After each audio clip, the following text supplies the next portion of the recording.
run it up. I wake up. Yeah. I wake up, flex, thumb down now. Check. No drip, just wet. Tell 'em run it up. No sleep, no Rest. Might crash, might wreck. But first I Stretch. Tell 'em run it up. I wake up, Flex. thumb down now. Check. No drip, just wet. Tell 'em run it up. No sleep, no Rest. Might crash, might wreck. But first I Stretch. Tell 'em run it up. 9 out of 10, roll through my hands, I'm by my lonely. Turn to a savage, now my baby wants to hold me. I love my fans, don't need no friends, I got my homies. Thought I could trust you, I find out you tried to zone me. I'm number one up on that court, I'm Nick McGrady. The first one in, the last one out, can't call me lazy. Put in my hours, send the invoice and they pay me. I need 6 rings like MJ and Tom Brady. I need 6 rings like Tom Brady. Ha ha ha ha ha ha! And we are here, Ebony Sports Reporters in the house, and we have Coach Julius Hall going on. Coach Julius Hall, and we got Coach Rob DeLoach be joining us. Coach Bernard Brown be coming in also, and so, but we're gonna roll with it because again, Ebony Sports Reporters, we're here in the lab over there, and what you know is the PW, and then also over here in the SAV, and ain't no storm yet. We all just chilling. So I know some of y'all are concerned about us from around the country, but as it stands right now in this area, ain't no storm yet, but we'll wait to see. So we move this right here. The first thing, Brittany Griner. We talk about Brittany Griner all the time. And so we throw it out there. And her former coach, who she delivered wins for at Baylor, when asked about Brittany Griner, her former coach got silent, said nothing at all, and brushed it all off and moved on. Some people upset about it. Coach Julius Hall, what's your thoughts with regards to this with Kim and her attitude with regards to Brittany? Well, my thoughts is that Kim should have said something. The whole WNBA should be rallying for this woman. There's been little advocacy for her other than a few major stars. But, you know, power is in numbers. You get things done if you have enough people doing the protest. If you don't have enough people doing it, then that is where the problem comes in. You don't have enough people backing you. That is where the problem comes in. And we just need everybody on every level trying to make sure that this is broadcast around the world. Putin will kneel to pressure, but it has to be some type of pressure for him to understand that he's under. That's all. All right. And Coach Rob Jiggy is in the house. Coach Rob Jiggy, the people from the Beach High picnic, they were missing you, Coach Rob Jiggy. They say, where's Coach Rob Jiggy? I said that he's scared and he had to run away. He had to run out of town. But Coach Rob Jiggy, we're not dealing with, again, Brittany Griner, as we always do, opening up. And with regards to when her former coach, who she delivered wins for and brought championship to her, and that's right, Coach Julius Hall, 2 of them, that now what happened when they asked her about Brittany, she's silent. What's your thoughts about that, Coach Rob Jiggy? Now, I saw 2 clips. The one that everybody's talking about, but there was one that she gave her input on. So, you know, some stuff maybe she just don't want to disclose to the public. So I'm gonna hold on that one because it's 2 sides to every story, and maybe she just doesn't want to put the young lady out there. Now, I do know that, you know, from what I read, that as a coach, she didn't agree with a lot of stuff that Brittany was doing at Baylor. Was not happy with a lot of decisions that she made, but once she turned pro, I mean, hey, you know, and I'm quite sure a coach knows her better than most people do. Yeah, and that's all the reason she knows her. But you know, and you done delivered me 2 championships in order for me to get to the job that I'm in. You know, you wouldn't have been looked at if it wasn't for those championships. If Brittany didn't deliver those championships for her. Well, you know, we can say that with a whole lot of coaches. Dabo Sweeney is a perfect example. Yeah. What's You up, know. my people? What's happening, my brother? What's going on? What's going on, my people? He has risen. He has risen. He has risen. The Lord has sent us one from heaven again. And Coach Bernard Brown in the house. Coach Bernard Brown, what we're throwing out there is about Brittany Griner and what happened this weekend when they asked her former coach who she delivered wins for. They asked her about Brittany, and Kim got the hushy mouth. Yeah. So what's your thoughts on that, Coach Bernard Brown? You know what? Hey, that heifer. That's what she is. That heifer. For her to the word to come out of my mouth is not reflected on the Ebony Sports Reporter. Is my opinion, only my opinion. I think she was wrong. I think every young black lady that played basketball in America should not go to LSU as long as she there. This woman done been play. She played for this woman in Baylor. You know what I'm saying? Put her on the map, and for her not to say one word and say our prayers was with her, for that little heifer to not say one thing, I won't support or look at another LSU basketball game as long as that woman is coaching. As long as that woman coaching, and I'm gonna say this. One of the young lady, one of the best players that LSU had. Thank God she's in the WNBA now because I used to coach her, and thank God she's gone. But I think she's a racist. I think she disrespected Brittany Griner family, and I think she should be fired. Period. I think she should be fired on the way that she acted. And the expression on her face, that little heifer, that comment, man, please. But on the flip side of that, the young lady from Savannah by way of Atlanta supported her coach. She said she posted on her Instagram that whatever the coach said in that snippet, that it justified, and she said, hey, enough said. And that's what the young lady said from Savannah by way of Atlanta. Okay, well, that little heifer need to go with her.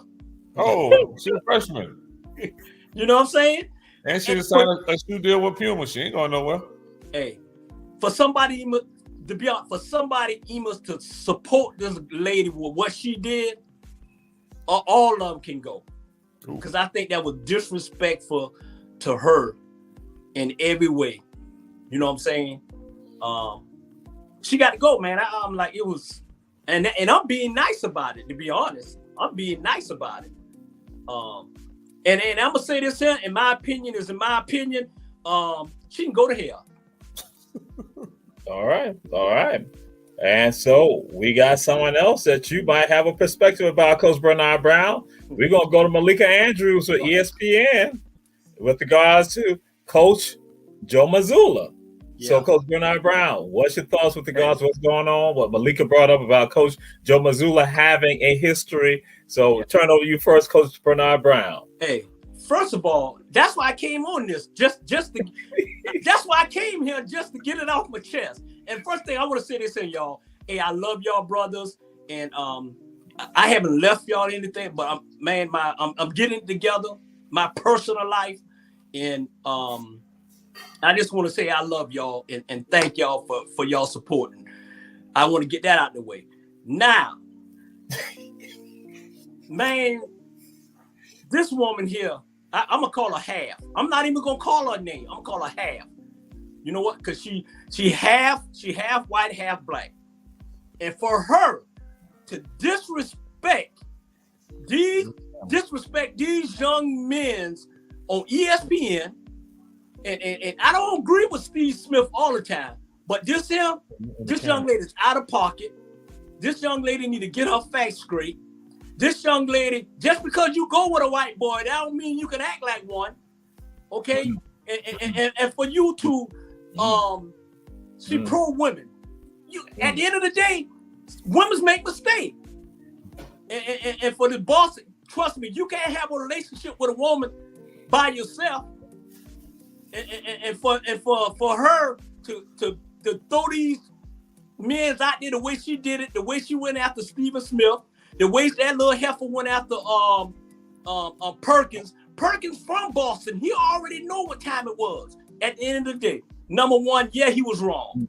He was wrong to have a relationship, whatever rule. But the Boston Celtics was wrong for putting it out. At the end of the day, don't put my business out in the street. What's wrong with you? You done lost your damn mind. Don't put my business out in the street. And for her to say, I'm telling you right now, man. I'm telling y'all right now. This young lady, she should be fired. She should be fired. I'm telling you right now. Every time I see her on ESPN, I'm gonna change the station because she's a racist. She's pro-woman. She cut people off. She disrespected every NBA player that's in the NBA. These boys played in the NBA. How you gonna be just get the job 2 years ago and think you know everything? You know, that woman was wrong. You had a relationship with this man and you was a married woman. Period. And for the Boston Celtics to do it, you should have went ahead and fired him. If I do fire me or resign or whatever, but period. Number one, first of all, it was the vice president. I guess I don't know no white vice president. I don't know no black vice president in the Boston system. So obviously this man was white. Vice president in some way. And dude, your wife cheated on you. Y'all should have went ahead and squash and do what you need to do. And one more thing, for her to put Coach Joe business out there like that, she didn't have to do that. Ain't nobody know that he had a record. Ain't nobody know that he got in trouble with where he was at. Ain't nobody know all that. And you sitting on stage with 4 other people, and then nobody brought it up but you. Heifer, please. Heifer, please. I mean, I want to call her more than that, but at the end of the day, I think she should be fired. I think she need to go somewhere and cool off and then bring her back. I think she was disrespectful to black men. I think she a racist. And I don't care. I may get in trouble about to say all this here, but at the end of the day, there's some heifers out there cheat on their husband, cheat on their boyfriend, cheat on everything. The problem is, one thing about when women cheat, they plan they cheating. When a man cheat, they don't plan nothing. The only thing they see is skirts. I'm just telling it like it is. Yeah. And if I got anybody already in trouble, I'm sorry, but hey, I'm keeping it real. But at the end of the day, the Boston Celtics organization was wrong for putting that man business out there like that. If he was white, we wouldn't even never heard about that. You know how many people out there done had a relationship on a job in the NBA, NFL, and nobody know about it? So all of a sudden, you putting this black brother business out there. I said, hey, y'all can go to hell, fire me, pay me the rest of the year, and I'm gone. But he tried to be like Tiger Woods Jr. He's sleeping with everybody. Dude, you can't sleep with everybody. You're too damn big. All right, I had enough. All right. So, didn't he sleep with 3 of them? Huh? He slept with 3 of the girls in the office, right? He slept with 4 girls and got 1 pregnant, and he was already in trouble, and he got a nerve to move old pretty Neil Lawn out to Boston 2 weeks before the news break. He know he was wrong. And he know he was wrong. And man, this dude here is flat out. Hey, he killed everything about being a player. Everything, And first of all, he biracial too. All of them biracial. They half and half, So he and then you know what? A year suspension. They give him a year so they can find out what they want to do with his ass. After that, he ain't gonna never trust me. He won't be in that green and white no more for the Boston Celtics. Period. Larry Bird done called him. All right, Coach Julius Hall. What's your thoughts with regard to this? Because some people are saying Malika Andrews, what she has done, she has not used that same energy when it comes to Caucasian men. So, what's your thoughts with regard to the whole situation, Coach Julius Hall? Well, I think that I agree with Stephen A. Smith. I agree with Stephen A. Her getting into this was being 26 years old, not knowing nothing about the world, period. She doesn't even know how these things happen, how these situations occur. Now, when we get into how it happened, nobody would have ever known if the wife didn't slip and was in front of the doorbell camera and the husband listening to every word she said to the coach. So nobody wouldn't have ever known. This would have went on forever, you know. But she slipped and she in front of the Ring doorbell, and the Ring doorbell, they got the alert on like mine is. As soon as you walk up to it, it's recording everything. Right. So he listening to her talk to the coach and saying, "What the hell?" So he figured something was out. That's how it all got out, and he threatened to sue them if they didn't fire him. So, but I blame Mia. I blame Nia for a little bit of it because she told the man she would never marry him, and they've been together since 2011. Got a kid, had a kid in 2015 or something like that. Yeah. So I think 2011, something like that. Yeah. So she, what she wanted the man to do. She was telling the man that, hey, go do you, I'm gonna do me. And that's what the man did, I guess. To Nia Long, the opinion of Coach Julius Hall is merely his opinion. That is not the opinion of Ebony Sports Reports. Nia Long, Ebony Sports Reports, we love you. We love you. We will cherish you, Nia Long. Do what you supposed to do to please that man, Nia Long. If he wanted to marry you, marry him, damn it. I don't care. He wanted to say he wanted to get married, marry him. He wanted anything else, do it. You obviously wasn't doing something for him to be right there doing everything with 4 girls in the damn office. Hey. We love you, Nia Long. Coach Rob Jiggy, what's your thoughts with regard to this scenario involving Stephen A. Smith, involving Malika Andrews and Joe Mazzulla? Because you did allude to some things last week that it was more out there, and you were waiting to now give your thoughts and opinion. And so a week later, we are back here with regards to all that. As we say, they ain't learned nothing from Kobe and that Punani. But Coach Rob Jiggy. Well, as in regards to Malika, she's new in the game. You got to go back to Jane Kennedy, who actually set the foundation for these black women to actually be on national television at this level. And as beautiful as Jane Kennedy was, you never heard anything outside of what she did on Sunday. Yeah. And if you're going to have longevity in the game, some stuff just for your culture, you don't put out there. Mm-hmm. But see, when you live in that mixed world and you're trying to fit in where you really don't belong, just because you got curly hair and pretty skin don't necessarily mean that these people care about you. Mm-hmm. Now, on the other hand, the coach, you're talking about grown people, making these decisions. So, and you got, and we as African American, Negro, black men, we have to understand the playing game ain't the same on no level because they taught us the game. That's how we got into that game. They taught us the game. Now you're gonna do this and keep quiet. Now if you talk, then somebody got to go. Mm-hmm. But that should turn that we're not equal, even though we are equal and we're free and all that. We still can't do what they do, and expect to get away with it. Yep. All right. And so now we move on to this. Top 5 quarterbacks in the NFL. Top 5 quarterbacks. You ain't got to have 5 of them. But who are you looking at being the top quarterbacks in the NFL? Because there's some controversy with regards to some of this right here. So Coach Rob Jiggy, top 5 quarterbacks in the NFL. I'm going to start with top 5 plays that you've seen from quarterbacks. Top 5 quarterbacks in the league right now today. I'm going to give number 5 going to Tua from the Miami Dolphins. I'm going to give my number 4 to the kid, Aaron Rodgers. And my next 3 is one person. and that's the man that hadn't got the check yet.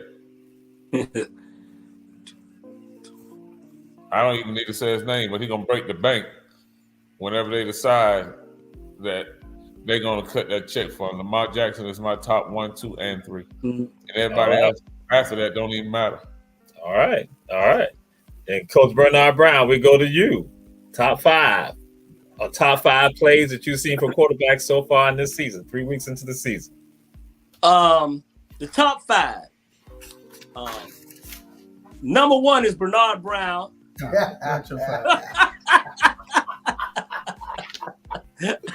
Shit, I'm a quarterback.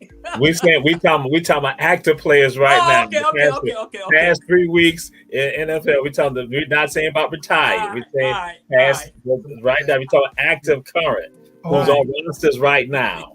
I had a moment.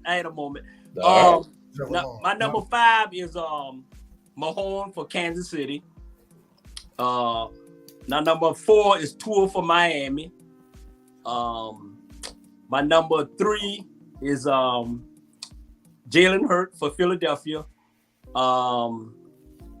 And my number 2 is what's the boy from Arizona? I like that boy. What's his name? Him. And number 1 is Lamar. Pay the boy. You know what I'm saying? He's taking a chance on his ability, and he's his own agent. So pay the man. He gonna get paid. That's a bad boy. So those are my top 5 right now. All right. And Coach Julius Hall has an assistant coach. We don't know who that is. So we're going to say to the assistant coach, we want to know who are your top 5 NFL quarterbacks or top 5 players you've seen. Assistant coach who? This is Coach Al Pompey. Coach Al Pompey. What's up, Al? There's nothing assistant about me. Okay, I'm just saying, you just popped in and we ain't seen no contract signed by you. So I'm just trying to figure out that now that she got you as a volunteer coach, I was really trying to give you some ranking. You might be volunteer. So, but I got to do this right now. I need to find out, what high school did you attend? I went to Palmetto High School in Palmetto, Florida. Okay, so you need to understand the best high school in Savannah, Chatham County, Georgia is Herschel V. Jenkins High School. As long as you acknowledge that, then you're good to go. So go, Coach Al, go ahead and give us your top 5, Coach Al. First off, let me make a rebuttal to that question. There's not a high school in the Savannah area that can touch a high school in Florida where I'm from. Now, my top 5. We about to censor you. You gonna be censored.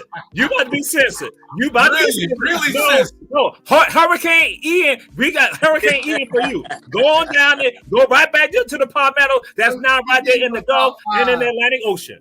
Really censored. Okay, so let me give you my top 5. Really, I only got one person as the top 5, but since I got a name, put 4 other names in there. You don't have to, but if you got one, go.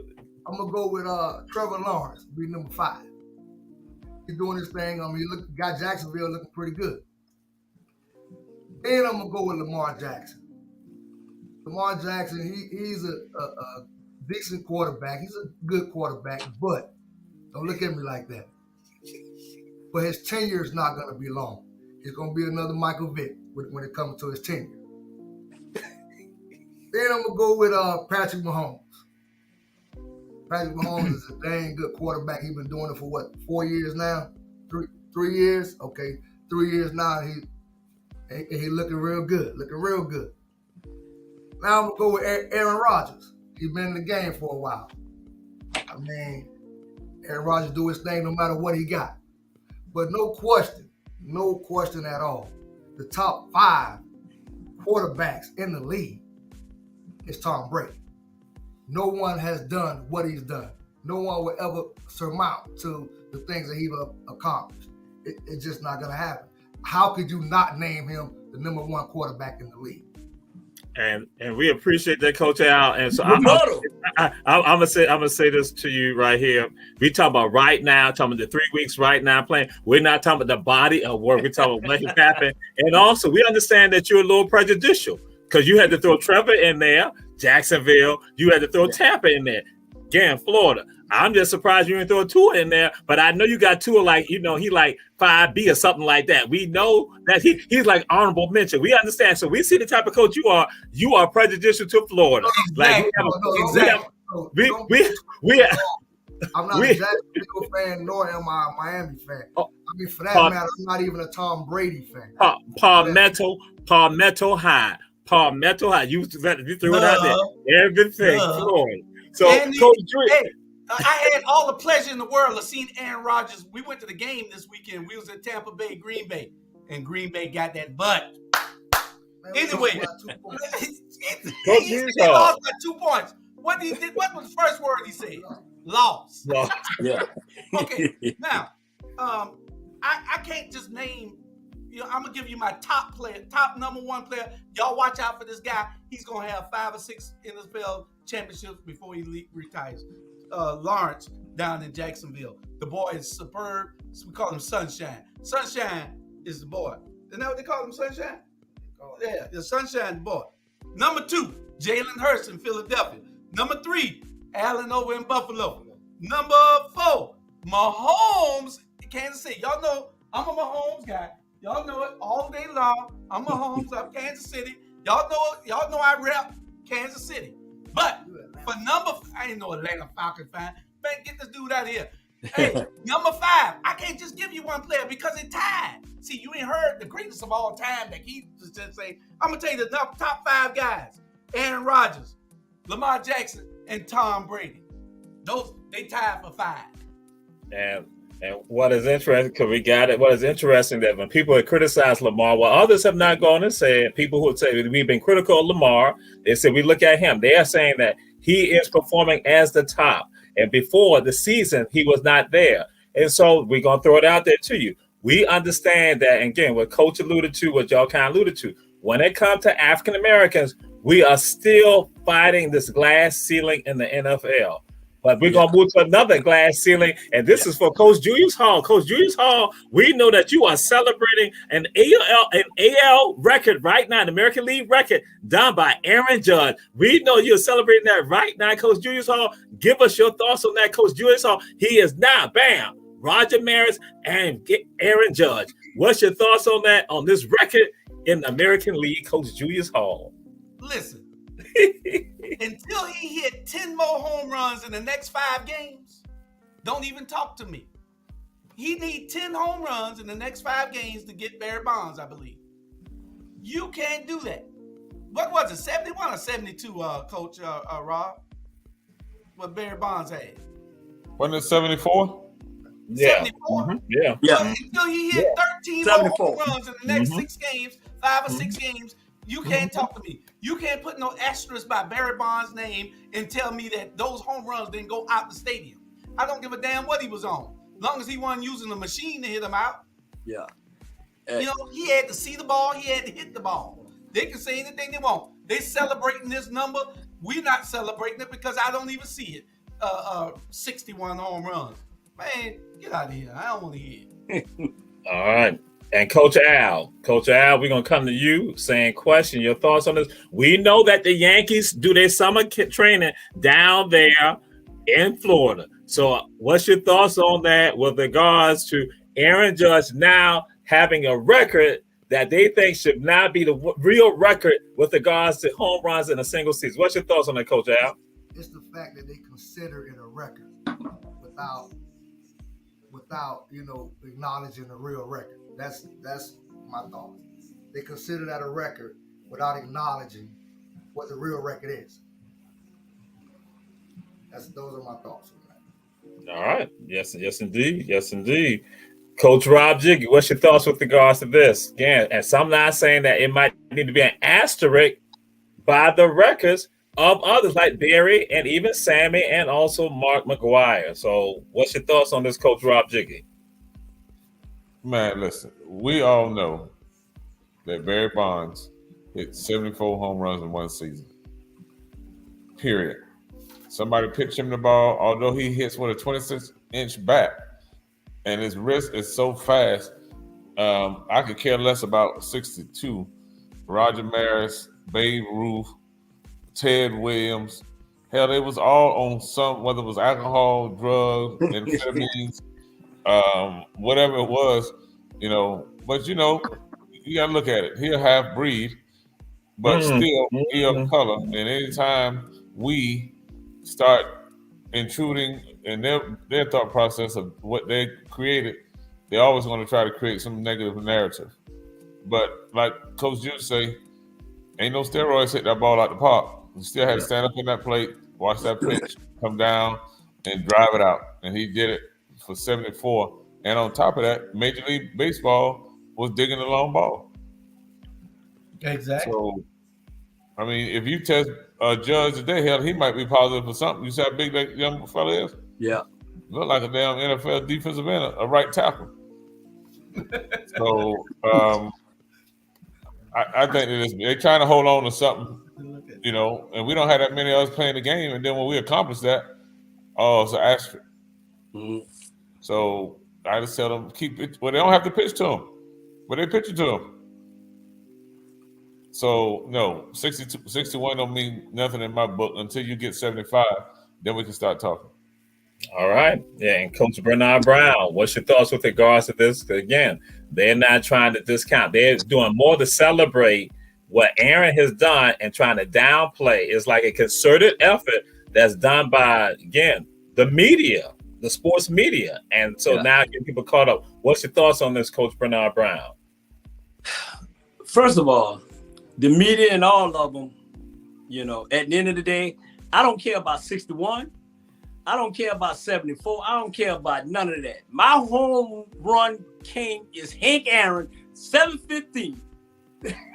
Hell with the rest of them. The record is 715. He ain't been on no steroids. He was 135 pounds running around in Atlanta, Georgia, hit 715 home runs. That's what I recommend right there. Whether whoever was on steroids, Leroy, or whatever, Hank Aaron still my home run king. 715 home runs Hank Aaron did at the end of the day. So the little biracial fella in New York, you know, it is what it is. He can keep on hitting and keep on hitting and keep on hitting, but it is what it is. And y'all know what time it is, man. Every time, you know, they always want to, you know, knock us for doing something. We the best athlete in American history. We are, man. We I guarantee you, us five rat now can go out and do some of the things these little fellas doing, and we old as hell. You know? Trust me. Is Aaron Judge biracial, you say? Yes. Yeah. Uh-huh. Yeah. Oh, he was adopted by a Caucasian family, by the judges. Oh, I was wondering. I said, dog, he don't look like them. Yeah. I couldn't figure that out. Those are his adopted parents. And but he going to acknowledge, he going to say that these are my parents. He's not even concerned about his biological parents and anything like that. Right. He shouldn't be. Yeah. You know, so, but you know what? Hey, black folk, we black. But everybody in American history got a little bit of us in them. hey, Mr. Brown, you know what I told him on Sunday, I said, if they leave me as wide open as some of them Tampa Bay defenders left them guys wide open, I can catch the ball and run down the field. For real. I know. I still probably got 20, 30 yards in me. Yeah. Hey, Al, I got an issue with you, man. I don't know what you got about. We talking about baseball right now. We talking about baseball. We talking about baseball. We talking about again. We're not going back to Florida. We're not going back to Florida right now. I have an issue, man. Okay, because because I need you to focus right now. Because I'm gonna have to tell you anyway on this next subject. We don't need you doing 5 hours on this one right here. And you're the first one we're gonna come to about this right here. And I was gonna say, Coach Bernard Brown. Have you ever had an experience like Ken Dorsey had over a wrong play, over a miscue by one of the players? Have you ever broke down like Ken Dorsey did? And what's your thoughts on that, Coach Bernard Brown? Though in my mind, I tend to think that you had probably done something like that with those players that you had. I'm just saying. But I'm just want to get your thoughts on that. Hey, I'm gonna tell you right now. Let me tell you something. You don't tell me what to do, Jesus. You know what I'm saying? You don't. See, I was okay until you came at me, man. I was gonna come on here and be nice. You know what I'm saying? I wasn't gonna say nothing. You know, ain't the damn thing changed with you. You know what I'm saying? So I'm gonna leave it like that. But hey, it happened. It happened. Like I told you, I had that incident in Panama City, and I can't even go back to Panama City no more. You know, so in the heat of the moment, you know, hey, I don't blame the man. Come on now, how you gonna not, you know, get out of bounds? You had a chance to get out of bounds and start the clock. You know, he tried to get a little extra, and then, you know, and then I bring the quarterback on that too. You know, but I had those moments. I had a lot of those moments. And I was about to have one a few minutes ago when you came at me, but I'm gonna leave it like that. Thank God. This guy right here, he actually talking about y'all live. Yeah, exactly. I'm looking at that. No, it's recorded. It's recorded. How can we be live? It's recorded. We're about to have a Ken Dorsey moment right now. So, Coach Rob DeLoach, what's your thoughts with regards to that with a coach and that type of issue that occurs, a miscue by a player and the reaction from the coach? What's your thoughts on that, Coach Rob DeLoach? Yeah, I agree 100% with the coach, because I probably came out the booth and slapped the damn helmet off. He got an earpiece in the helmet, so you already know what the situation is. You got to be able to run. You got to be able to run 2 or 3 plays without having to go back to the huddle.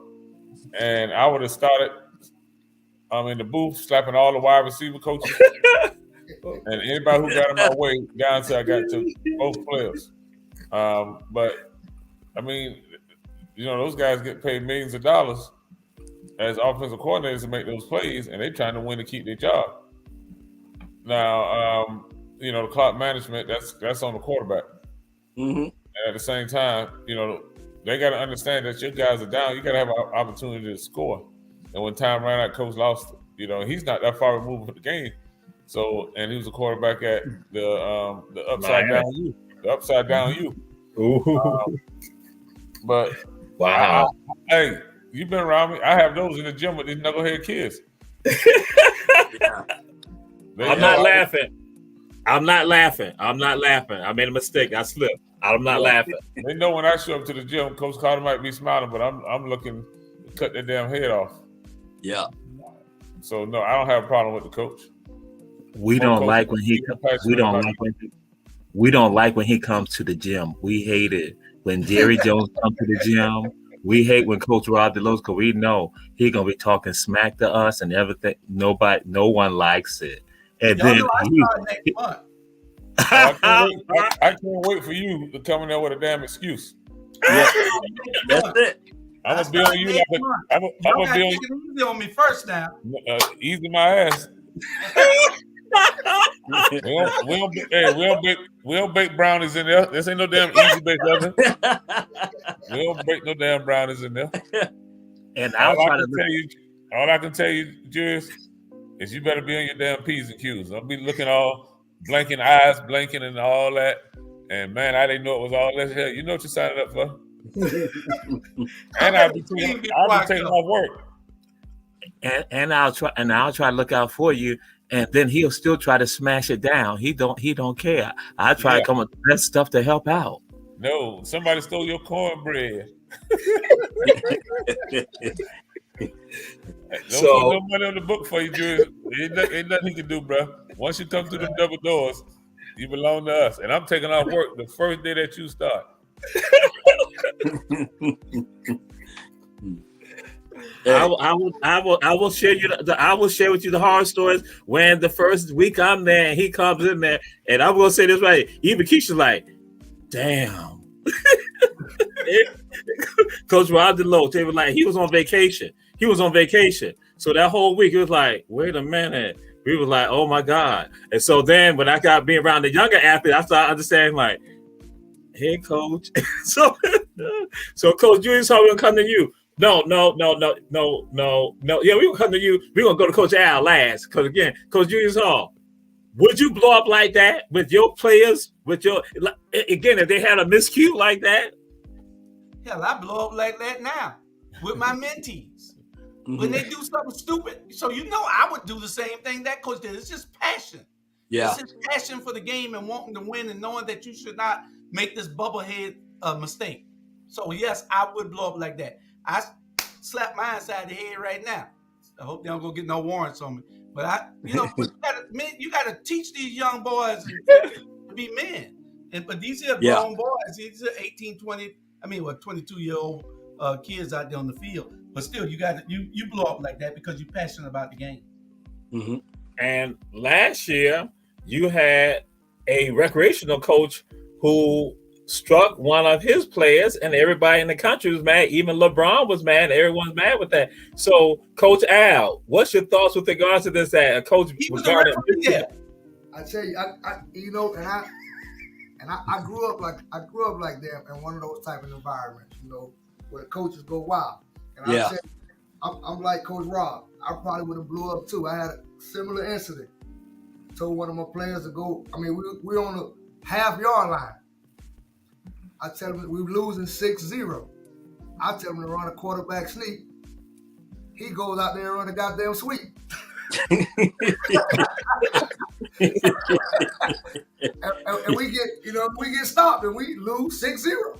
Yeah. And I thought I was gonna go my top. Yeah. So the face mask deal, I done sucked a couple face masks, for my day. So I totally understand. But it's passion for the game. It's passion for the game. But I grew up in that type of environment. We had passion for the game. I done got my head twisted a couple times. I done got slapped across the helmet a few times. Builds character. Now you can't even yell at the kids. Yeah. You can't even yell at the players, period. You're looking for a new job then. Yeah. So hey. But you know what? My question is here to all y'all on there. If that coach was black, what would have happened? If that coach was black doing all that on national TV, what would have happened? He absolutely would have got fired. I tell you, Bernard, I'm gonna tell you like this. I really don't like to. This is who I am. I don't like to play the race thing, black and white. I don't. But I understand where you're coming from. But the truth is the truth. Ain't racist. Trust me. You got it. Hey. And they done showed it over and over and over. People laughing, thought that was funny. What if it was one of us doing that? And I'm asking, what if it was Jewish? What would have happened? What if it was Coach? What would have happened? What if it was you or G's? What would have happened? If it was me on national TV, everybody watching this fool act the way he did, and if he was black, trust me, y'all know damn well what was gonna happen. Well, part of that is they're gonna have to do their background check before they hire me. All that come with it. Hey,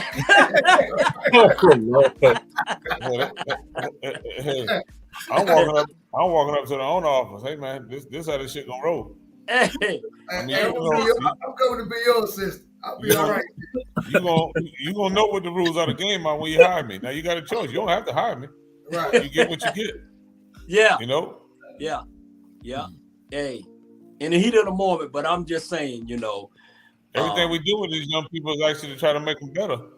Yeah. You got these sensitive kids and sensitive parents, and they wonder why the juveniles in the jail are full because nobody wants to be held accountable. So, they just happen to have the camera on Coach Dorsey, Ken Dorsey, but it happens. Yeah. And he ain't gonna be the last. And to America, the opinions of Coach Al, Coach Julius, Coach Bernard, and Coach Rob Jiggy are merely their opinions. Those are not the opinions of responsible parents and Americans and Ebony Sports Reporters. It's merely their opinions, not the opinion of Ebony Sports Reporters. We will now move on. Hold on. You got to think the Notre Dame coach that did it the week before. He told the quarterback, "Do your damn job." Yeah. And that brother got heat on him, man. He got to win. He got to win. Yeah. He got the heat on him. He got to win.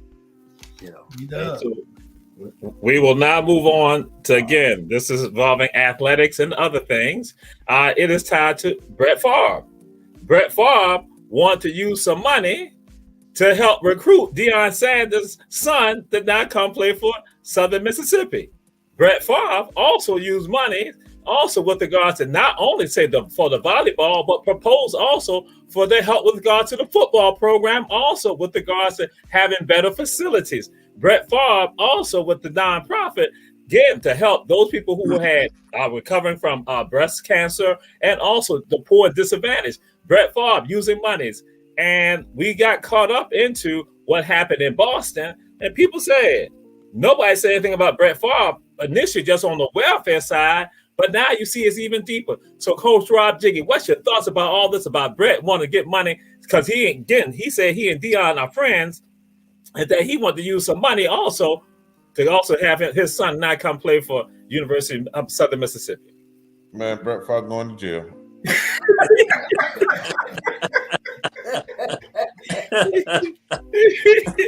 Brett Favre going straight to jail. He can drink a 24-ounce case of Bud Light, or Budweiser. He can smoke all the damn cigarettes, and he can wear them damn Wrangler jeans in there. Brett Favre ass going to jail.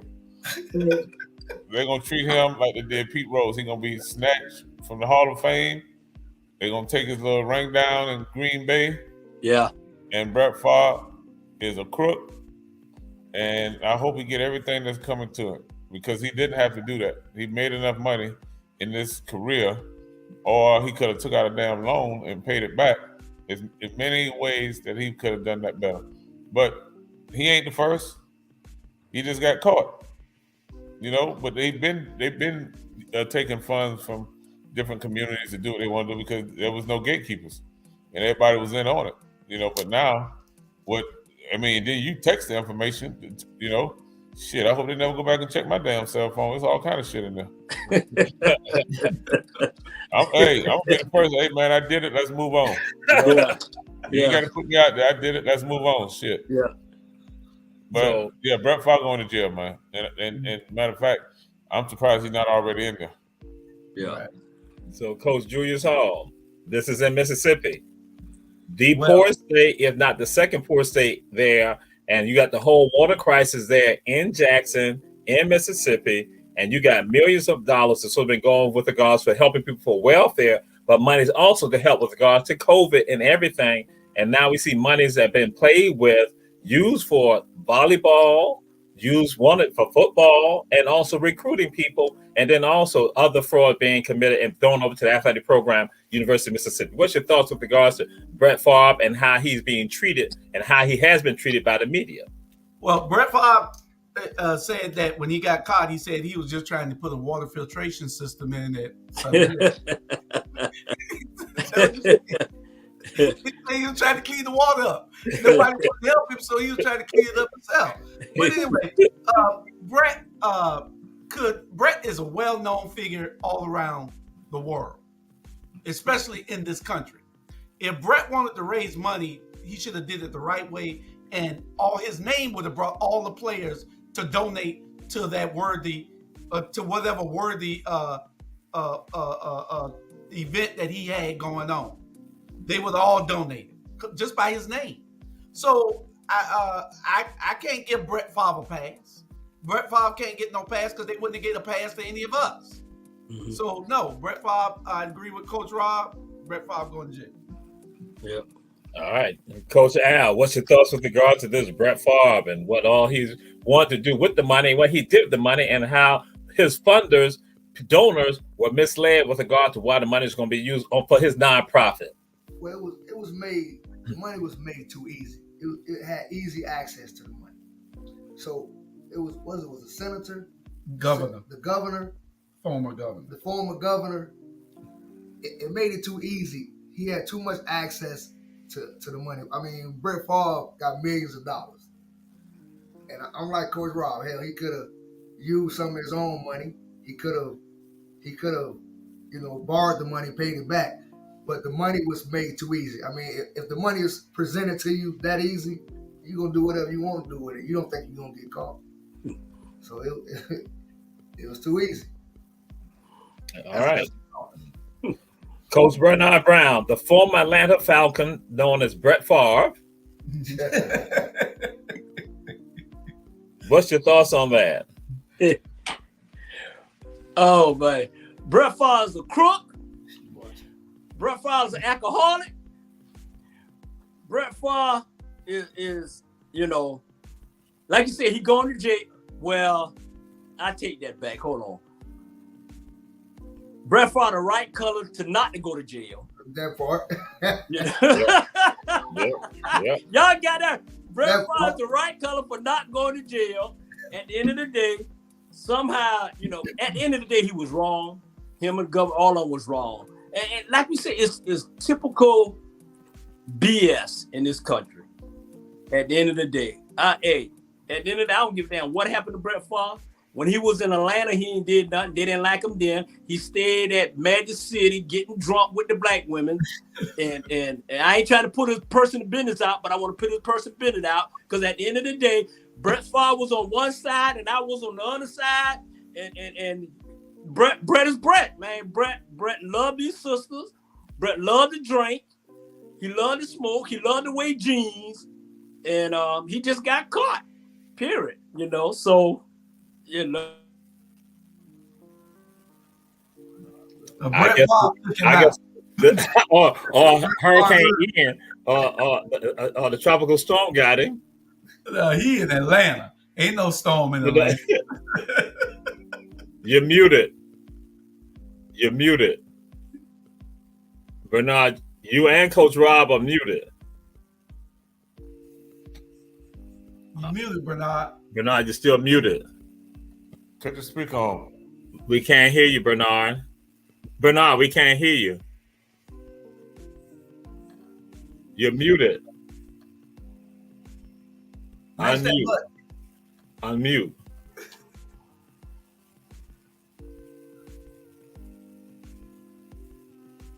You had to go out and come back in. Whatever happened to his system just now, that's what muted him. You got to go out. All right. So we now move on to this subject matter. And we go to Coach Al first on this right here. It is the Heisman Trophy race. They're saying that C.J. Stroud and Bryce Young are the leaders right now. What's your thoughts on that, Coach Al? I tell you, that's a good assessment. That boy from Ohio State, right? Yes, sir. And he looking really good. I mean, Bryce Young came in looking good, from last year. But that guy, he's looking really, really good from Ohio State. So, hold on. Now, that guy from Ohio State, he's looking really good. So I would say that those are the top two runners for right now. All right. Coach Julius Hall, who's your thoughts with regards to Bryce and CJ and the other people out there you think should be considered for the Heisman Trophy right now, the leaders? Well, I don't see how you can take the Heisman Trophy out of the University of Georgia. He's winning. He should be the front runner. His school is still number one. So I say leave it where it's at. I say they should be number 2 and number 3. But at University of Georgia, I'll give our whole team the Heisman Trophy. Oh, Jesus. Well, we know that's not going to happen. So, Coach Bernard Brown, what's your thoughts? No. I mean, Coach Rob Jiggy, what's your thoughts with regards to the Heisman? Who are the people you see out there? Because right now they're saying Bryce and CJ are the ones that are like 1 and 2 with regards to this. What's your thoughts with regards to if there are any other people you think should be considered for the Heisman? In this Heisman race so far? Well, my guy is Will Allen. Anybody that tells a team that it's disrespectful for y'all to even line up to play me carry a lot of weight with me. He's a defensive end out of Alabama, number 31. He told them that if you line up, it's a sense of disrespect to me. So I like that mentality. Second of all, I think who's playing some of the best football as a quarterback is the quarterback of Florida State. Nobody's talking about it, Jordan Travis. Because we're not in the top 10, but the kid is playing lights out football as a quarterback. It's amazing when you have an offensive line in front of you, what it does for you as a quarterback. I I like Ohio State's quarterback. He's very accurate. He's athletic. But unfortunately, they're playing the Big Ten, where it's only a few good teams. So, if he was playing the SEC, I probably would give him a little more credit for what it is. But these guys they're playing at a very high level. So I'm still going with the defensive player, Will Allen. I think he, if he would have been able to come out last year, he'd have been the number 1 pick. So that's my deal on that. And South Carolina State losing to South Carolina, I'm pissed off. All right. Sadly, the Bulldogs not represented like they need to. So, Coach Bernard Brown, they're saying right now in the Heisman race, they said 2 leading candidates are C.J. Stroud and Bryce Young. What's your thoughts on that? Or any other players that you see out there who should be considered? Can't be a whole team. We know it cannot be a whole team. We know it was one player that will be it. Some people are saying that, as Coach Rob Jiggins said, some are looking at, they're hoping that a defensive player can get it, but at least when they say the top 2. So again, who are the people that you see out there right now? All y'all wrong. Hey, the Heisman Trophy winner gonna be Shamar Sanders at Jackson State. Period. Trust me, this boy light out. I don't care whether it's Black College or whatever. That's my Heisman Trophy winner right there. The boy playing some good ball at the end of the day. Hey, football is football. They're on a different field, but football is football. So if you talk keeping it real, I think that's my candidate right now, leading candidate for the Heisman Trophy, period. And to be honest, he the only one I've seen this year because I ain't seen the rest of them. At that level, they have the Walter Payton, and so you got the Heisman on what they call Division I, the football, the FBS series. That's where they got the Heisman, and the football championship series, which is all of them. That's when they got the Walter Payton. So, not this year. Not this year. Okay. I got my own Heisman. Walter. I'd be happy if he just go. I'd be happy if they invite him. Yes, I mean football is football, man. You talking about the best player right now on the field? Hey, that's what I see. The boy plays football. To America, we all understand that some of the coaches, they don't want to agree, but they don't want to face the reality. The reality is that you all know the Heisman Trophy is what they call the Division I level, and that is what some people say Division I. That's the football bowl series, and that the Walter Payton, that is for the championship. So we were just trying to get the ones with consideration. If you want to go to, when I had tried to go to some of the ones for the football championship series, y'all try to tell me that I gave y'all too much stuff. So there are players on the football championships. That's like at South Carolina State, and that some of them can be considered for Walter Payton. So you got Sanders with regards to that. So are there some others that you might consider that might get the Walter Payton Trophy again for the football championship series? Yeah. Listen. Let me say this. Did you hear the word that came out of my mouth? Jesus. Yeah. And I said, and that's what I'm going with. Okay. All right. I got you. Walter Payton, I'm going with Sanders. I just want people to understand that Ebony Sports Reporters, we're on the same par as anything on ESPN, Fox Sports, NBC Sports, CBS Sports. We're on the same level, and we come at it and we put it out there just like that, and we're just as thorough. So I want anybody looking at this, because we're going to be on what? We're supposed to be out there nationally next month. Oh my God, it's like 2 days. We're supposed to be out there nationally. So I want people now, when they're looking at this show right here, they're like, okay, they got some insight. They know their stuff, and we put it out there so we can compete with any of them, because that's some of the stuff that we have done already. We put some subject matters out there that people weeks later came up to. So again, that's Ebony Sports Reporter. So we'll move on from the Heisman Trophy race. We'll now move on to something else, and that is right now, it's homecoming.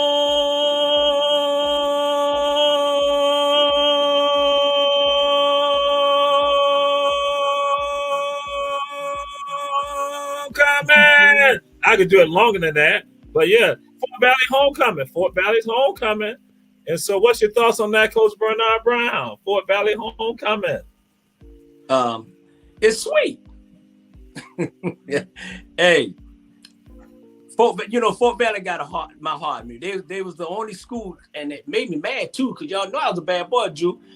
They was the only school offered me a scholarship, and I went Fort Valley, and I love Fort Valley. Bring tears to my eyes. Right? I do. It's gonna be a beautiful thing.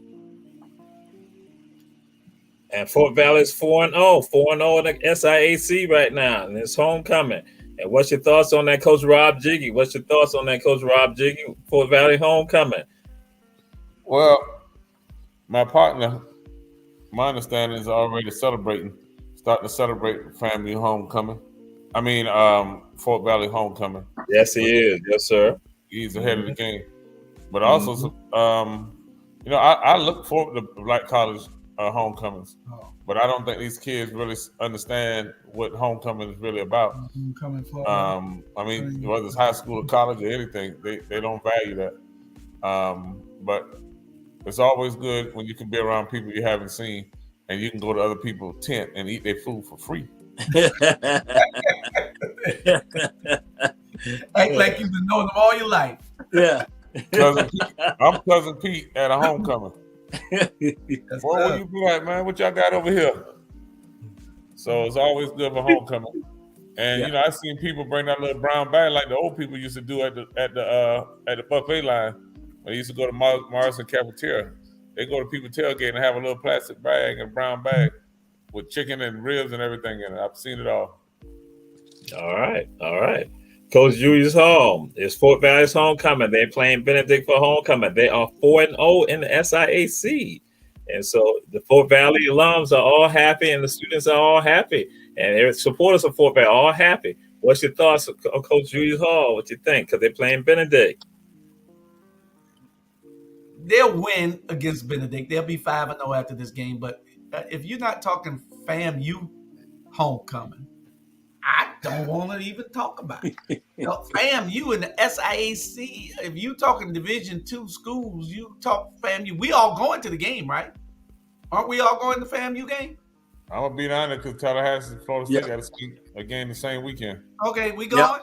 Are we going? Are we going? Yep. We don't even know. Yep. We don't even know. No one's even told us, so we haven't heard anything. So we don't know. Dr. Jamal never. I forgot. I don't go get lemon pepper wings, so that's why I don't know. We get 6 tickets right now. There's 5 of us plus my brother Low down in Jacksonville. We going to the game, all 6 of us. Dr. Jamal be repping the HBCU stuff, but we all know he went to Savannah Christian. Exactly.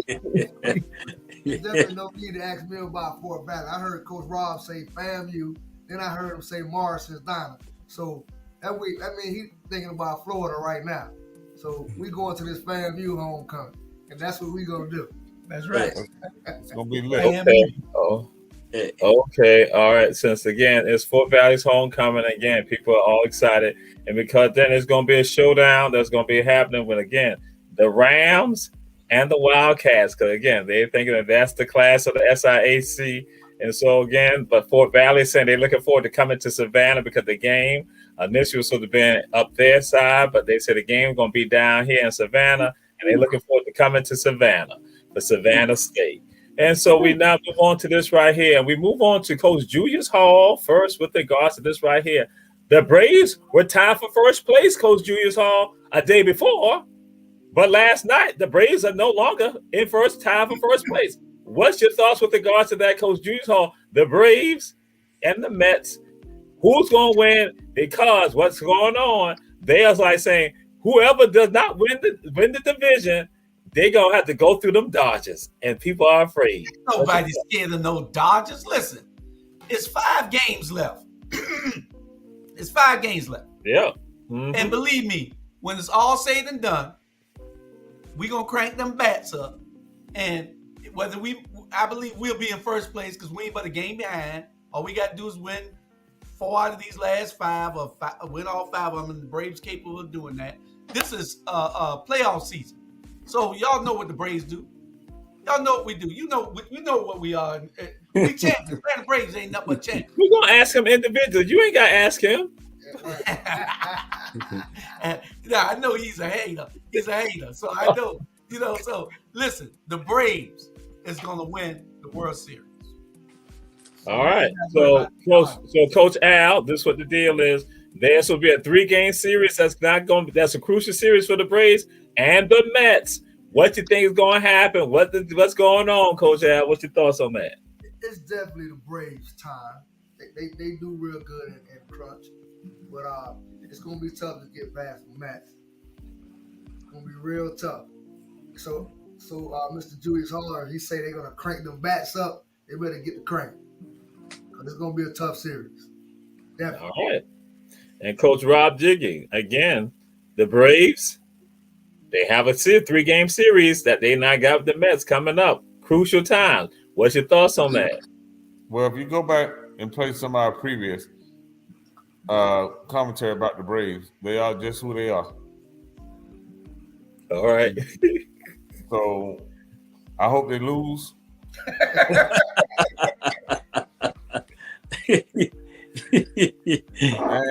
And I'm a Yankee and a Dodger. I can watch them play the World Series every year. All right. And Coach Bernard Brown, your homies, what's going to happen? How is Atlanta going to be feeling after the series with the Mets and the Braves? We're going to feel just fine. I think the Braves will win this series. And to be honest, man, Braves got a good team. Those little young black boys, they got a good team. And that's the most black people I ever seen on the Braves team since I've been up here. And I ain't no Braves fan or nothing like that, but I looked at them the other night. I think they'll beat them. It's a 3-2-1. And they're going to crank it up. I ain't going to say they're going to win the World Series like Jules them say. I'm just saying, they got a chance to go to the national championship against the Dodgers. And we'll see what happens, because the Dodgers, you know what, they're always choking like New York choke at the end of the day. And New York can't beat Houston. So, Coach Deloach, New York won't be going to the World Series until they find a way to beat the Houston Astros. So that's fair. Yeah. So I think Atlanta take this. Yeah. And Coach Bernard Brown, that's the next subject that we deal with. So again, we won't stay on this long. Why no conversations about the Houston Astros, which has the largest winning percentage in Major League Baseball, the Dodgers and the Astros? No conversation about the Astros. Why do you think there's no conversation about the Astros?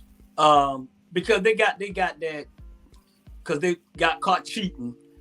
And so I think that's got a little bit to do with it, But other than that, Houston, they those some bad boys. So whoever win, to be honest, I think they're gonna win the World Series this year. Yeah, those boys playing some good ball. Yeah. All right. So, Coach Julius Hall, what's your thoughts on that? Coach Al, why no conversation about the Astros? Why do you think there's no conversation about the Astros, even though the Dodgers and the Astros have won the most this year when people are trying to give it to the Yankees? But the Yankees have faltered. But now it's the Dodgers and also the Astros.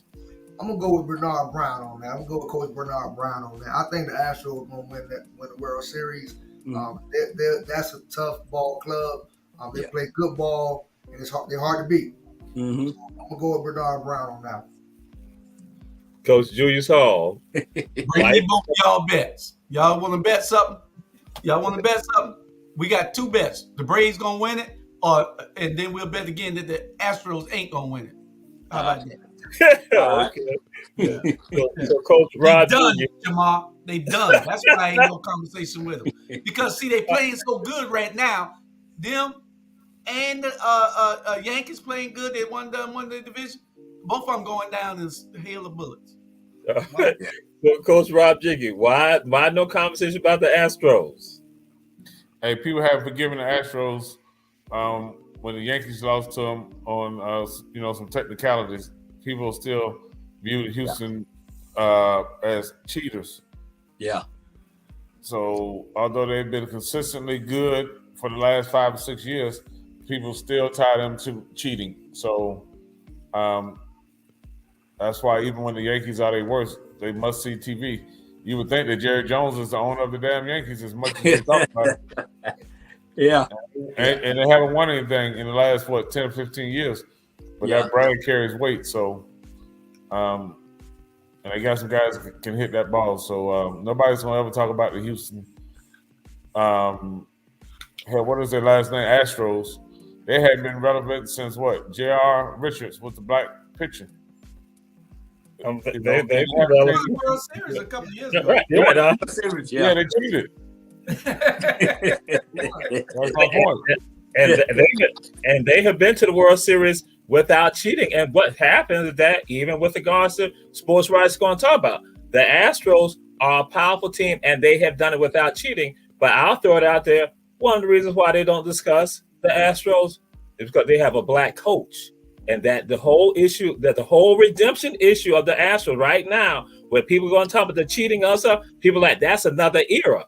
But guess what? When Dusty Baker now comes in, change the entire dynamics. And so that's why I was throwing it out there to say what it is when you talk about black quarterbacks, it is again a black coach, a black black manager. So that's what's going on. And that again, and they go, and what other shows go and talk about, and see again, every sports reporter, we put it on out there. They're going to say, yeah, under Dusty Baker's reign, the Astros have been playing great. The Astros, and that's why I'm saying it is because they are led by a black man that has brought redemption to them. Because again, you can't go and celebrate that. Because again, you know what they do with black men, especially African American. So we're gonna move on to this one right here.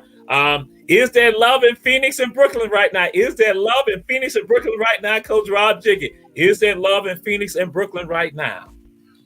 No. Just plain and simple. No. No. All right. No, not at all. So Coach Bernard Brown, DeAndre Ayton says that Monty Williams did not talk to him at all during the off season. And and then Katie and Steve Nash and all of them, they're all saying that, hey, we like a family. We back together. So is there love in Brooklyn? Is there love in Phoenix? It's a lot of lying in Brooklyn. It's a lot of lying in Phoenix. Trust me. Phoenix got an owner calling everybody the N-word, and all that. So that's gonna be having some issue. And then you got the Nets. They know good well they don't want Nash no head coach. I guarantee he won't last. He won't last the whole season. At the end of the day. And Simmons, he think he's okay, but he ain't okay. And you don't know if Kyrie gonna show up. Period. I mean, he say he is, but come on, he ain't gonna show up. And at the end of the day, they all need to shut up and stop lying. Ain't no happy moment in Phoenix, Brooklyn, none of that. You know what I'm saying? So, I agree. Ain't nothing happy about them. All right. So, Coach Julius Hall, is there love in Phoenix? Is there love in Brooklyn? Well, I think it's going to be some trouble in Phoenix. The coach is a liar. He said that he always go in the gym and he'll never speak to his players. What coach don't speak to his players? He said he just stood up in the stands and watch them. He don't have no conversations with them. He just watch them. And when they come in the gym, and the guy's saying, this man ain't spoke to me since he benched me. So if you didn't, in the playoffs last year. So it's going to be a little, it's going to be testy. In Brooklyn, I think, I have to disagree with some of my colleagues here on the panel. Kyrie Irving is probably the best player in the NBA right now. What? So Kyrie going to show up or not. And they're going to compete. I know I had it wrong last year, but I ain't got it wrong this year. I put them in the finals last year. Yeah. They will be in the finals against my Golden State Warriors, and I just got the Lakers jersey on because it looked good. I got this on because it looked good. That's all. We love the Lakers too. We love the Lakers too. So, Coach Al, what's your thoughts on this? Is there love in Brooklyn and love in Phoenix? A lot of lying, no love, and I'm with Bernard. We don't know which Kyrie gonna show up. He gonna show up. We don't know which one gonna show up. Yeah, that's where we're at. Yeah. All right. You got 12. You got 11 minutes. I mean, and that and that's why we're gonna hit these right here because we ain't got but two left. That's what we're about to do right now. And it's sacrifice. What happened? You have a team, high school team that had to forfeit games because they did not have enough players. So what happened? Two of the softball players decided to go ahead and basically females decided to go ahead and dress up for the football team, and one of them was a punter and kicker, and so they went and made a sacrifice for their team. So now there's another sacrifice that has happened here in Savannah, Chatham County, Georgia. And this is regarding a middle school team that because two athletes were able to score like 5 or 7 touchdowns on this other middle school. So they playing this other middle school for its homecoming now. What happened? They said to the African-American athletes that they will not play those skill positions. Quarterback and receiver said, no, they're going to put them on the offensive line. So then that way, the other kids can have a chance. Coach Rob Jiggy, what's your thoughts about that? I think they're some of your athletes. I know. Now, you know, ain't no damn way in hell that you got 3, and I go to the games, and we got 3 best players that's playing in our little 8th grade league, looking like they belong in high school. And you got Andy and Peter and Bumper grandparents coming to the game, and they be tomato red when those kids score and their parents screaming and hollering. You can see the hurt and disappointment in their face that it's not Andy and Bucky scoring touchdowns. So, but on the flip side of that, their parents sign them up for that bull, and they can't see that it's doing them a disservice. Even though they're the best players, they still want their grandkids who don't have the talent to be the guy that's getting all of the kudos and the bells and the cheerleaders doing backflips and all of that. It's just not going to happen. Because first of all, they didn't marry the right woman. And, you know, it's all, you can lift all of the weights you can, but it's all come down to genetics. And they want to punish the kids because they work hard to get at that level. And then you want to put them on the offensive line, which it really doesn't matter because they're just going to blow up everybody on the front of the line and little Andy's going to be able to run a touchdown anyway. But we are not going to be the sacrificial lamb for the incompetence of the other team. You know, there's no moral victories in my book. Either you win or you lose. Yeah. Whether you lose by 50 or you lose by 1. Or 2, as in Tampa Bay. Yeah, so I think it's disrespectful to the kids that they would even ask him to do something like that. It's disrespectful to the parents. Now, everybody who knows me know damn well my son won't be in no damn offensive line. You know, when I'm a quarterback, who puts a quarterback on the offensive line? Yeah. Yeah. So parents have to be more aware of putting their kids in these private schools because it's going to happen. You know, it's always cute. But then when the rabbit got the gun, they get all upset. So no. So we want to throw that out there because, again, to parents, we try to tell you, don't let your children grow up to be athletes and you don't support them because that's what has happened here. And we felt it was relevant to put that out there and let folks know it. But we want to go on. We know, so some of y'all we got 8 minutes left, and I don't want no issue with Coach Julius Hall. And it's because he is excited about the upset prediction. And Coach Julius Hall, we're going to come to you first.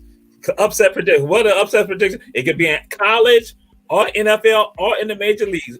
Whatever it is, it's your choice. I got 3 real quick. Okay. I'm just giving it to you. Arkansas will win head up against Alabama. I'm guaranteeing that. Put it in. Tampa Bay gets upset by Kansas City without a doubt.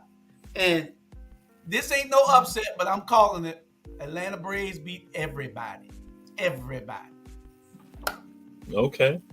Coach Al, what's your thoughts? What that prediction is Georgia get beat by Savannah High 30-0. Okay. Okay. All right. Coach Bernard Brown, what's your upset prediction? In Alabama and Texas A&M playing this week. Arkansas gonna upset Alabama. Okay. That's it. Arkansas gonna upset Alabama.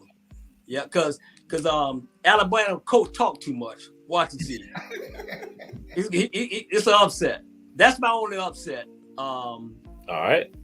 Yeah. All right. Coach Rob Jiggy, what's your thought? What do you see it being an upset this weekend? Major League Baseball, or college football, or NFL? Well, I'm going with college football, and I think NC State is going to beat Clemson. In Death Valley. In Death Valley. Yeah. It's gonna be a lot of killing in Death Valley with North Carolina State, but okay. and since we done roll with regards to that, because I thought Coach Julius Hall was going to do a lot more with regards to, we do have some time, so we can ask this question. And I'm glad we got this time. Coach Bernard Brown, your son and your daughter is talented and one of the most talented athletes on the field, on the team, and then someone tells them not to use their skill set. What would be your thoughts, one, as a parent with regards to this?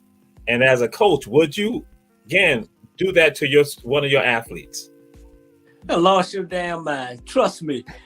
Hey, if my daughter's the best thing, like sliced bread, hey, and Becky and Jerome and all of them, hey, y'all just beat the brick out of them. I'm telling you, I don't have no sympathy. I don't care if I'm up at halftime by 100. I'm gonna try to get 200. So you, Becky, and Jimmy Jam, go home. All right. Let me on that real quick. I'm definitely with you. We were gonna come to you, Coach Al. My God, I gotta get in. We have time. Go ahead, Coach Al. Golly. I gotta get in on this one. I mean, that's an injustice to those kids. If they want to go out there and play against little Jimmy and John and run up and score 100 points, you brought little Jimmy and John, you put them on the field, let them suffer. Yeah. You know, you don't want them to play, put them off the team. Yeah. But my kid will not be put. My quarterback wouldn't be put on the line for little Jimmy and John and Sue. Yeah. To play with. No, we're not doing that. Why is so much issue? Why is so much issue in Savannah with that, man? Y'all got a lot of issues with that. And we supposed to be running stuff here. Yeah. Well, I agree with Bernard.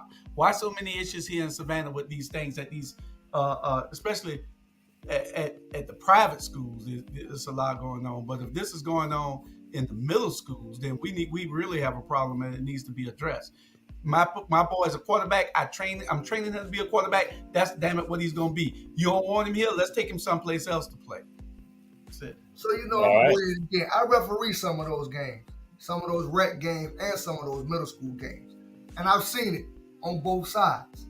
Mm-hmm. You know, we got some of those middle school kids that's just great, and they'll come out and they'll play on the little league team and run over everybody. But hey, they bring their kids out there to get ran over. We gonna run their behind over. You know where they got trained at, right? 27-17. Well, and that's what we about. That's what we're about to bring it up. And guess what? Say that now. This is not just a Savannah issue. This is an issue across the entire country. And so that's why we're saying the parents out there who are checking out this show, you do not go along with any of this right here. Because also another element, I'm gonna throw Coach Rob handled this. I'm gonna throw it out there because they also did not want those young people, those athletes, to even be in the league because they knew these kids were dominant. And so, but they recruited them. That private school recruited them. But the school Hancocks, the Savannah Country Days, they were like saying, no, we don't want y'all. We don't, because y'all got these athletes on. So Coach Rob DeLoach, what can you share with regards to that? Well, like I say, when it comes to these parents and coaches, if your child did not start out there, then why are we putting them in a situation that's going to make them uncomfortable in the beginning? And we all know they only recruit these kids because they're athletes. If they wasn't athletes, then they wouldn't be interested in them because, like I said, they'd have been there from day one. So we as parents, yes, we want better for our kids. And for some reason, they think it's better because it's private and they have more resources. You still got to better play the game. You know, it's still X's and O's. It's not that hard. But for some reason, these parents think that it's better just being in private school. And when they get to college, those kids are so underdeveloped because no one has held them accountable because they're just good. Now, there's been another scenario that has happened from the time that yesterday till today, where the 2 kids at a private school, 3 of their best players were in the training room, and the head coach brought them out of the training room and made them come on the sideline and had them to do 500 push-ups and 500 squats because he didn't believe that they were injured. Now, it couldn't have been me as a dad because they know I would have drove through that fence backwards, and that coach right now will still be out there doing push-ups for his damn self, and my child be home sleeping. They think that we actually need them. Yeah, parents want to learn, and they keep pacifying them and giving them outs, and they're not even holding the coaches accountable for how they treat their young men. Yeah.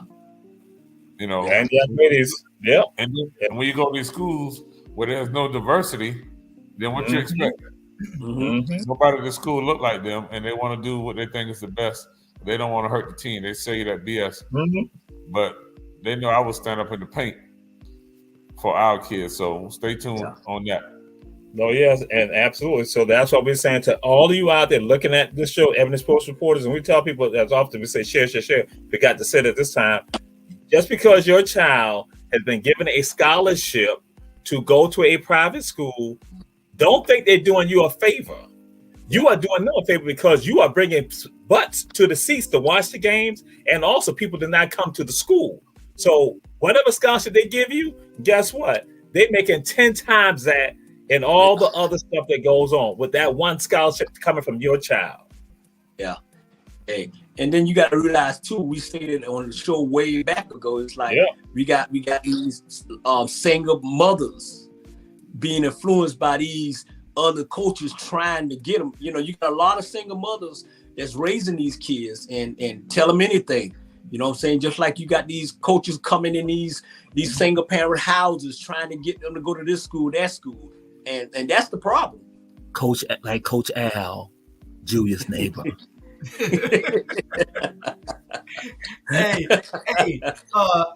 I wanted to welcome 2 people. Coach Al, you are free to come and be on and give your sports commentary any Thursday at 8:00. We on from 8 to 9 or 8 to 9:30 every Thursday. And Coach Tony Mitchell, Jamar has been calling you and telling you get on. I'm sending you the link. Send me your email. You'll be on the show next week giving your commentary.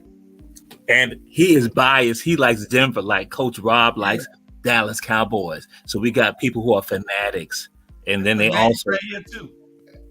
Oh yeah, Florida. He likes Florida. I put both hands, but he likes Florida. Tampa Bay only. I'm just saying anything from Florida, Palmetto High School. Right. That part.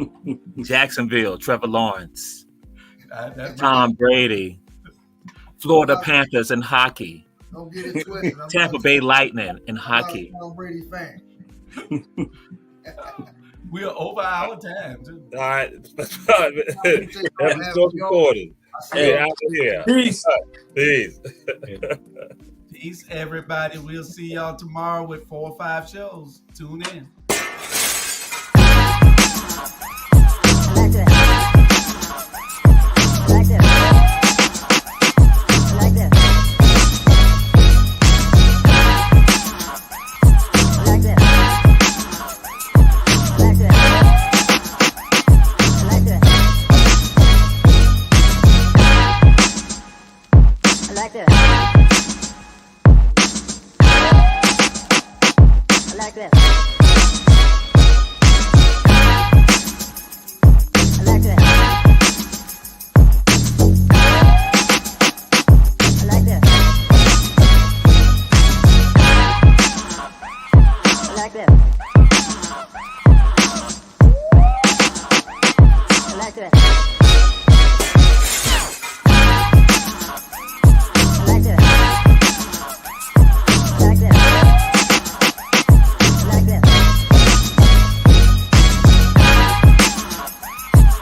Come back to that.